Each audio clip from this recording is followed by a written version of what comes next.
before you start any electrical work, make sure you know what you're doing, or make sure you hire a professional. I'm going to be installing a ceiling fan today, the Harbor Breeze,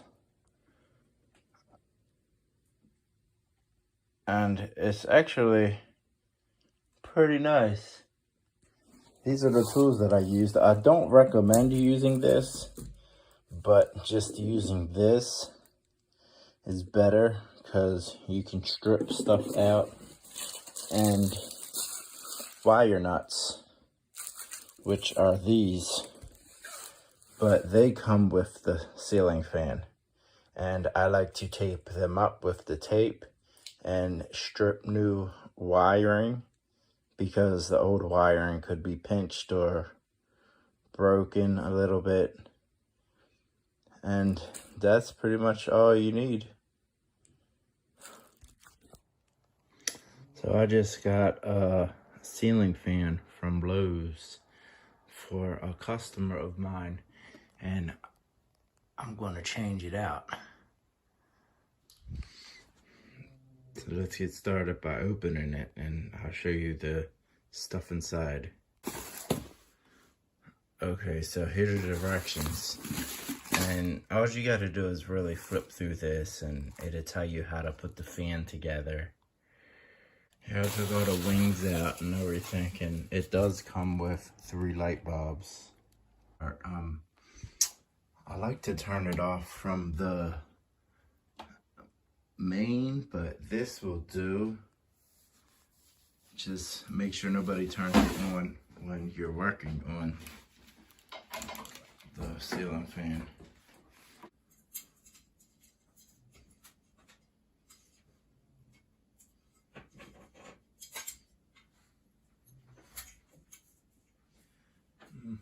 This should be better wire.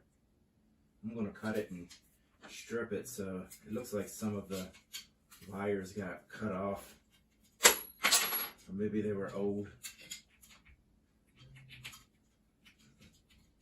So I'm gonna strip them. So now, since this is just white and black, I'm just gonna hook up. I'm gonna hook the. Let me stick it on the other side.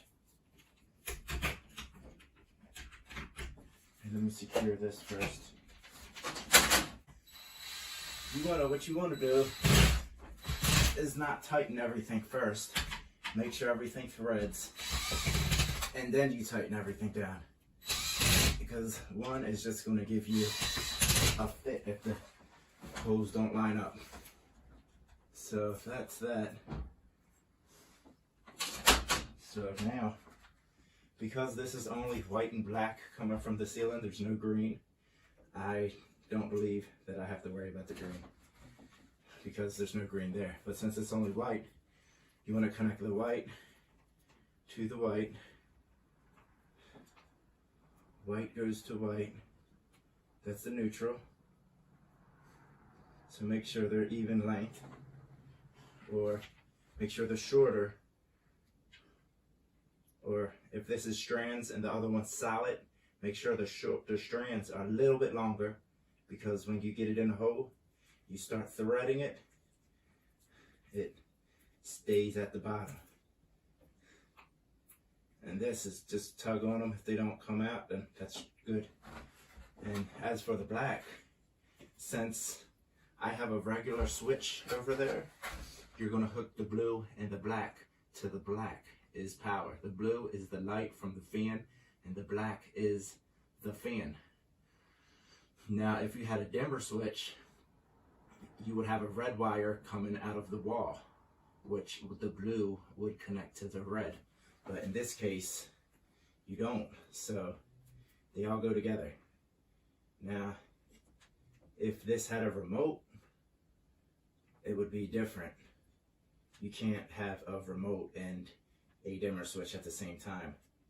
It just, there's no point in, because the point of red wire is that they split the power between the light and the fan. So now, just give a tug one by one. Give them a tug. I don't know. In case somebody gets roaches, it's not grounded, and the roach decides to climb into the wires, the whole house is gonna blow up.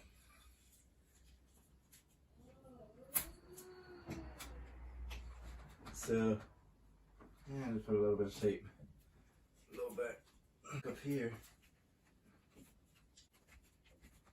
Push it back up here. Let's stick that in there.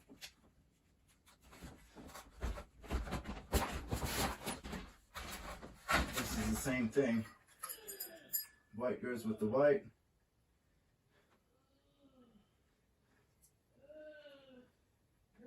White goes with the white, and the blue is black as well. Blue means light for ceiling fans. Then bam, and then I'm gonna unscrew the 3 big ones. You gotta put these on before you put the light bulbs in. Now, here goes nothing. And there's a switch right here that I was messing with. One has a sun on it. It's for summertime because it pushes the wind down. And then the other one's for winter time. I guess it pushes the wind up. But it's supposed to be because heat rises. So I'll leave that up to you.